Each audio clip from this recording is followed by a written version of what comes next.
Order. Order. Order. Question number 5, Richard Prosser. Thank you, Mr Speaker. To the Minister for Primary Industries. Does he believe New Zealand's biosecurity preparations, including Biosecurity NZ, are sufficiently and adequately resourced to protect New Zealand from biosecurity risks? Honourable Speaker, Nathan Guy.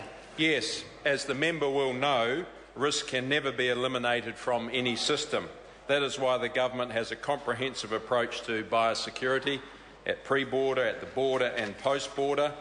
An example of this system in action is the detection of 2 Queensland male fruit flies caught in biosecurity traps this year, one last week and one in January earlier this year. This is a sign of the system working as it should, and I would like to acknowledge both MPI and the Whangarei community for their efforts with this response.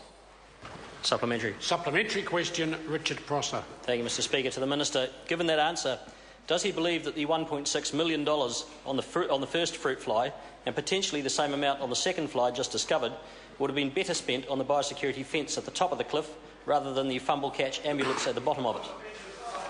Honourable Nathan Guy. Mr Speaker, that's a two-part question. It's very important that we do a very thorough response and follow international best practices, which we are doing with this response similar to the previous response, because ultimately we would like to maintain our Queensland fruit fly free status, which is hugely important for the $4 billion horticulture industry in New Zealand. Supplementary. Supplementary question, Richard Prosser. Thank you, Mr Speaker. To the Minister, is he concerned at the news that the Bioprotection Research Centre at Lincoln University has had its government funding cut, and if so, will he work with his Cabinet colleagues to have that funding reinstated? If not, why not? Honourable Nathan Guy. Well, that's separate from the Ministry for Primary Industries. That's to do with tertiary education, and my understanding is that there's been an independent panel that has assessed that process. For me, biosecurity is my #1 priority. That's why funding's increased every year since we took over from the Labor government, and importantly we're focusing on the front line, putting more frontline quarantine inspectors in and 12 new X-ray machines and new dog detector teams as well.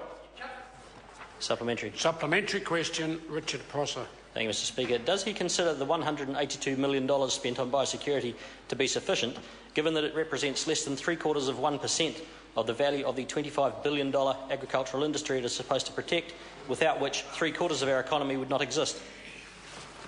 Honourable Nathan Guy. Well, Mr Speaker, funding is very important. That's why it's my #1 priority as Minister, because I've got to focus on the front line because of our primary producing exporters that we rely on in this country. That's why we are increasing our presence in frontline quarantine inspectors, another 125 in the last 18 months, 12 new X-ray machines, 5 new dog detector teams, increasing to around 35, and also now we've got government industry agreements where industry can partner with government on preparedness and response. Correct. Supplementary. Supplementary question, Richard Prosser. Thank you, Mr Speaker. Does he consider forcing research institutes in this country to seek funding by gaining commercial work on behalf of other governments because they are not funded sufficiently by this government to be a prudent approach to biosecurity risk management? Honourable Nathan Guy. Mr Speaker, I've already addressed that question.